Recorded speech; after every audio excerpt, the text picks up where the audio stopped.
tiene que ver con lo sancionado hace algunas semanas atrás por el Consejo Municipal. Después hubo la novedad de la sanción a nivel nacional, también tiene que ver con el cannabis medicinal. Lo que se está pidiendo es que se reglamente una ordenanza que es modelo por algunas de sus características, inclusive a nivel país, creando, por ejemplo, un registro de consumidores de cannabis con fines terapéuticos, ¿no? Y lo vamos a charlar con el autor de la iniciativa, Guillermo Jerez. ¿Cómo le va, concejal? Hola, buenas tardes, Juani, ¿cómo estás? ¿Todo bien? Saludarte. Todo bien, por ahora. Con un poco de calor en Santa Fe hoy, ¿eh? Sí, demasiado calor y acá estamos trabajando para presentar los proyectos para la sesión de este jueves, ahí a contrarreloj, como siempre. Bien, bien. Bueno, ahora te vamos a consultar algunas otras cuestiones, pero arranquemos por esto. Primero, ¿cómo te cayó la sanción a nivel nacional? ¿Cómo se puede articular con la ordenanza que votó el Consejo Municipal de Santa Fe de autoría? ¿Cómo ves esta situación? Sí, para nosotros fue una noticia muy buena porque justamente lo que decíamos cuando discutimos oportunamente lo que fue todo el proceso que precedió a la sanción de la ordenanza en nuestra ciudad, había una serie de discusiones. Una de ellas era, por ejemplo, si la ciudad de Santa Fe tenía competencia para sancionar una ordenanza o para legislar sobre un tema que estaba en tensión con la ley de estupefacientes, ¿no? Claro. En efecto, tuvimos, creo, un intercambio respecto a esa duda que en otra entrevista que nos hiciste. Y finalmente, la ordenanza que sancionamos acá en la ciudad de Santa Fe contemplaba la creación de un registro de usuarios de cannabis con fines terapéuticos, pero sujeta a las nuevas disposiciones normativas de Nación, porque ya había trascendido la información por parte de palabras del ministro de Salud, de la ministra de Seguridad, que estaba en la intención del Ejecutivo Nacional de reglamentar la ley de cannabis medicinal del año 2017, la ley 27.350, que iba un poco en la dirección. Y lo que nos llamó la atención, y lo que nos parece un dato alentador, es que justamente en el proceso de reglamentación de esta nueva ley que conocimos semanas atrás, a nuestro entender se toman un montón de ordenanzas de las distintas localidades donde había, pero particularmente la de la ciudad de Santa Fe, muy parecida a la redacción que tiene la reglamentación nacional, en donde justamente, de alguna manera, descentraliza y le otorga un poder a las jurisdicciones locales para que puedan crear su propio registro, que esa era la duda. ¿Puede tener un municipio un registro de usuarios de cannabis con fines terapéuticos cuando hay una ley, cuando no hay una ley que está en tensión con una ley nacional de estupefacientes, que está en tensión con la ley de cannabis medicinal? Y bueno, y esta reglamentación termina de zanjar esa discusión, de ponerle un fin a esa discusión más de tipo jurídica, entre dos leyes en tensión, y sí lo habilita al municipio para que pueda crear su registro y que lo pueda coordinar con el Ministerio de Salud de la Nación.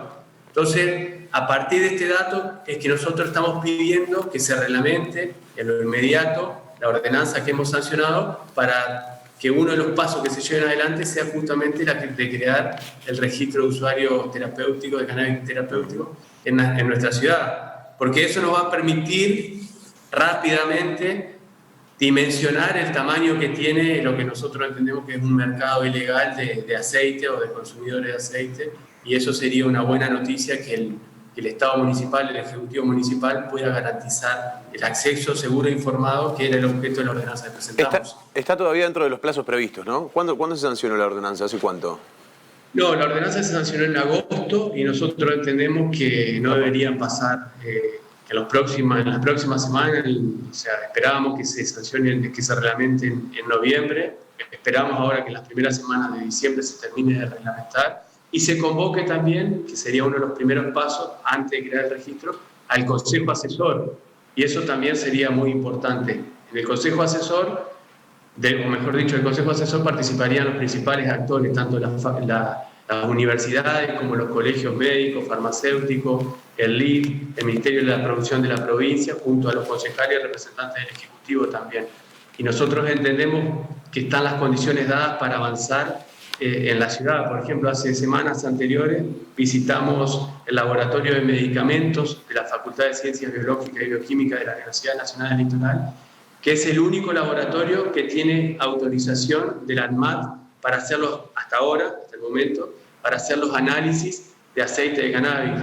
Entonces, compran los estándares, los importan y a través de eso pueden hacer las muestras. Lo que nosotros pensamos que si se convoca el Consejo Asesor, el Consejo Asesor puede establecer un convenio a la brevedad con la Universidad Nacional Electoral, con el Laboratorio de Medicamentos, y a partir del registro se podrían, todos los aceites que se están consumiendo en el mercado ilegal, que no se sabe bien qué componentes tienen, si los componentes que tienen son los indicados para la patología, se podría hacer esos análisis en ese laboratorio, y eso es una buena noticia.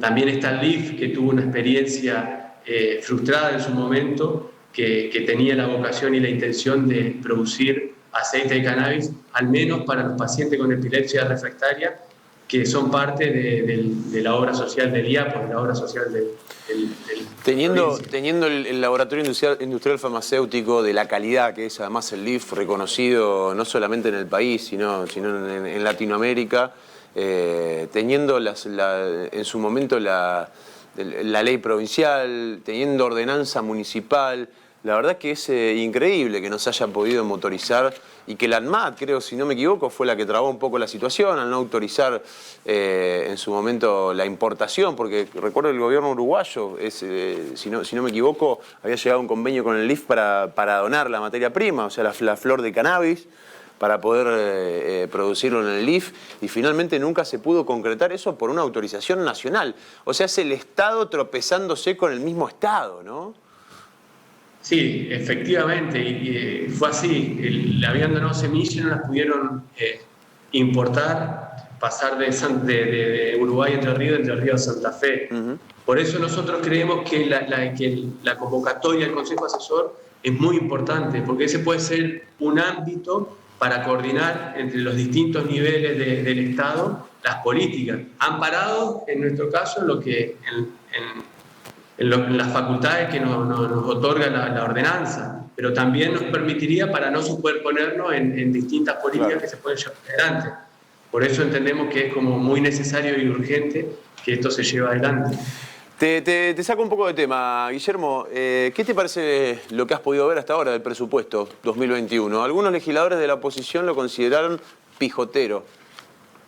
Y en palabras del intendente, es equilibrado. Responsable.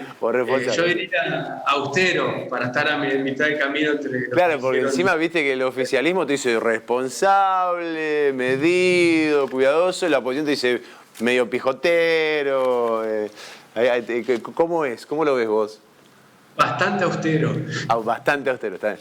Estás más cerca del pijotero que del responsable, me parece. Sí, austero, sí. Imagino que también el contexto de pandemia hizo repensar muchas cosas.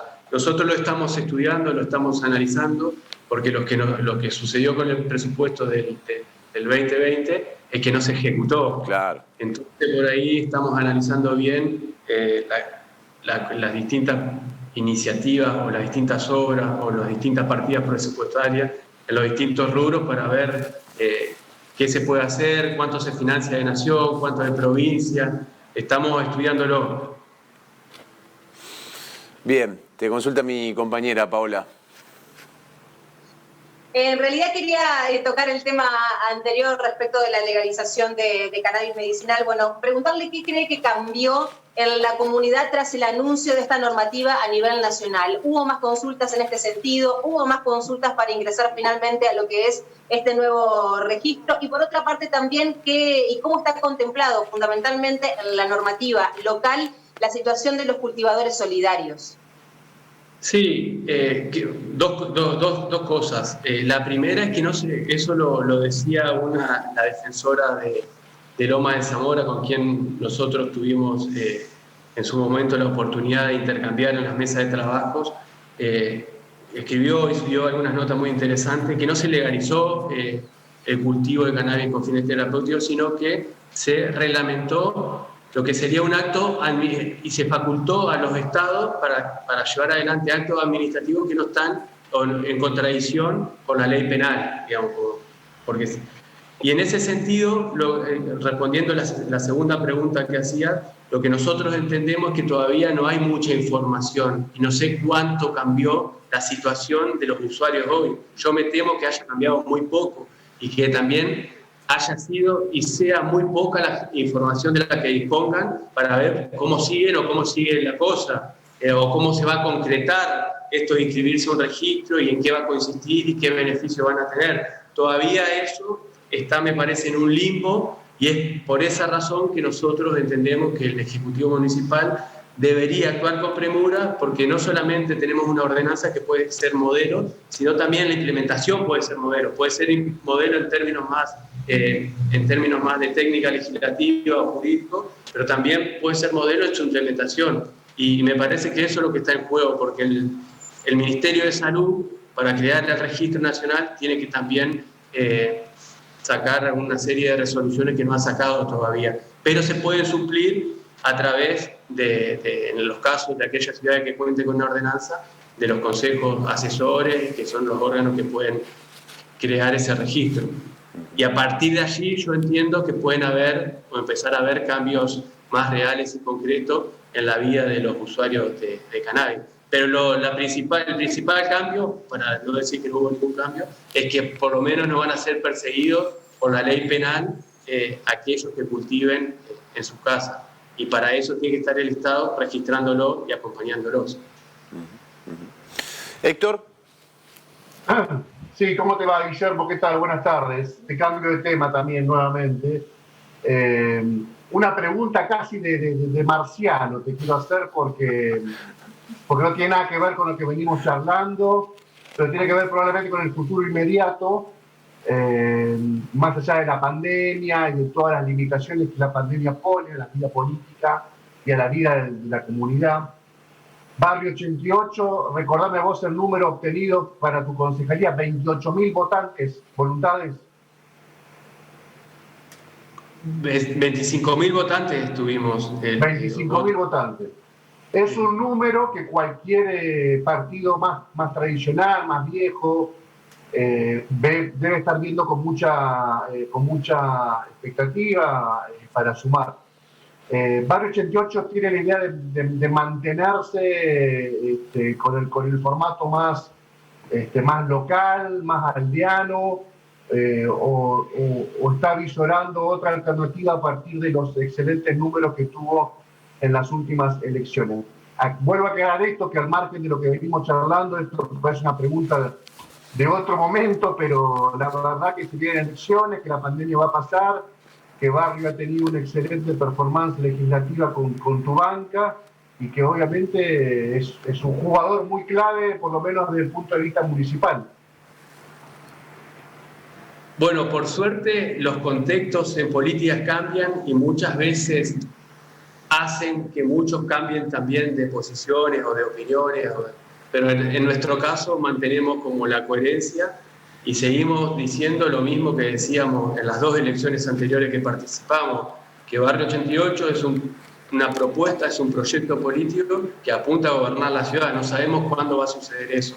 Y hasta ahora pensamos que la mejor manera de hacerlo, o el camino más adecuado, es manteniendo esta independencia y esta autonomía del resto de los partidos políticos tradicionales, porque nosotros entendíamos, lo hacíamos bajo una hipótesis, que era la hipótesis de que la ciudad de Santa Fe necesitaba de nuevas propuestas, de una nueva propuesta electoral, de una nueva fuerza política, y nosotros tratamos o intentamos ofrecer a la ciudadanía esa propuesta y también de encarnar muchas de las cosas que nosotros creemos o muchas de las demandas que entendemos que están latentes en la sociedad.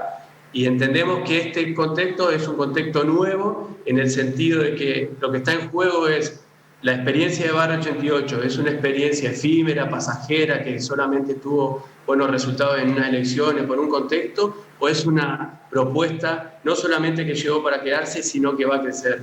Nosotros entendemos y estamos convencidos y vamos a trabajar para seguir creciendo, porque entendemos que nuestra propuesta ha tenido un límite que ha sido el alcance en llegar a la ciudadanía, o que la ciudadanía o una parte de la gente y de la sociedad la conozca. y ahora quizás estemos en mejores condiciones de que nuestro mensaje se propague y alcance un mayor número de vecinos y vecinas de la ciudad. Así que vamos a seguir con la misma línea y con la misma receta que nos trajo hasta acá, y tenemos muchas expectativas y muchas ganas de afrontar lo que va a ser el año electoral que se viene en el 2021. Ya nos empezamos a sentir la adrenalina que sentimos en las dos campañas anteriores, la del 2017 y la del 2019, por lo que decía, porque nosotros creemos que hay muchos vecinos y muchas vecinas de la ciudad de Santa Fe que todavía no nos conocen y que nosotros todavía no conocemos a ellos para escuchar cómo podemos representarlo de la mejor manera. Me parece que es justo decir también que lo hemos hecho como hemos podido, que es muy difícil, teniendo una sola banca en el Consejo, por ahí satisfacer las expectativas que generamos en una campaña, porque por ahí los vecinos no distinguen si sos un concejal, si estás solo en el Consejo, si tenés los mismos recursos que un intendente, que un diputado, que algún secretario de alguna secretaría del gobierno provincial o del gobierno municipal, no distingue, y a nosotros eso nos ha costado un montón, pero seguimos apostando a este proyecto porque entendemos que hay muchas cosas que se pueden cambiar y transformar. Y por eso ¿Cuántos concejales se renuevan en el 2021? 8 de 17. Y Barrio va a llevar sus candidatos, obviamente. Sí, vamos a llevar nuestra candidata, que fue nuestra candidata a intendente en las elecciones pasadas, que es Eliana Ramos. Ella va a ser nuestra candidata, va a encabezar la lista. Así que es una definición que ya tenemos y que ya la podemos también ofrecer. Primicia, entonces, en ATP. Primicia. Primicia, dice. Primicia ATP. Eliana Ramos, la primera candidata a concejal ya de Barrio 88. oficializada, en este caso por Barrio 88.